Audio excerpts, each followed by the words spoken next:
do you and I bear some responsibility for this? When I say you and I don't mean necessarily you and me personally, but our class. I mean, we Well, I are. mean, maybe we do, you know, as well, right? You know, exactly. In Well, some no, respects. Yeah. we grew up in communities, right? We were individualists, and Yeah. with our own pluck and skill and abilities and luck and all the rest of it, got ourselves out of there, Yeah, and we didn't go back.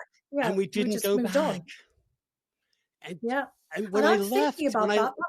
Yeah, yeah, exactly. when I left to America, there was a sense among people I'd left behind that I kind of sold out, that I had not Yeah. stuck with my country and my community, and especially, and that was difficult because I love where I grew up. I love those people, and when I go back to the town I was from, my family's still there. It's struggling. It's obviously not struggling the way that other places are struggling, but part of the consequences of the liberation of people like you and me, and talents and ability in that sense, is other people left behind, and the jobs that are there don't have the meaning that they used to. I mean, being the local baker, for example, my mom used to send me up to the local baker shop, bake their own bread, have a list. You give me this loaf and that loaf, bring it home. I knew who they were.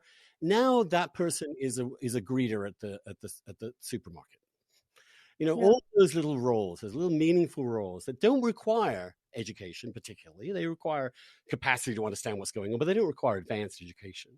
And this is my main criticism, my main objection to your book really was that I'm not sure education solves it all. I think education can sometimes make things worse because it will actually intensify the inequalities, because there are some limits on people. We're all born with different natural abilities, and there's not everyone's going to be able to be a professor. But there's great dignity and worth in manual labor, in skills, in crafts, in trades, and in working for your local community, feeling needed. That's what you just touched on. It's that education to help you get the crafts, the skills, and the ability to work for your community that becomes key. And, perhaps I didn't emphasize that quite as much in the book, as I should do, because that's something I've been thinking about. Vocational skills, lifelong learning, further education, the further educational college system that we have in the United Kingdom, but also in the United States. That ability to retool. I mean, that was something that my dad really missed out on. He went down the mines at 14. The only certificate he had from school was of good penmanship.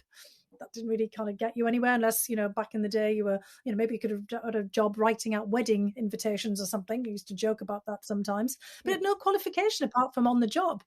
And for a mines, that was okay because somebody would vouch you and say, oh, that Alfie was a good lad. Yeah, he's a good worker. You can hire him. But then when he moved out of there, because the mines had closed down and the steelworks and the brickworks, they had no one to vouch for him. The only job was being a hospital porter. And there was no opportunity. By then he's well into his 30s and he's got a family. He can't go back to school. And there's no night school. Now, later on in the 80s, there does start to be this retraining. And part of it, you have the technical colleges, you have the Open University, you have people later on who, are able to take advantage of that in the same, here in the United States. But we have to make that possible for everyone. You don't want to call it retraining or selling, but you've got to give people, the abilities to, get something additional and not get themselves into enormous amounts of debt.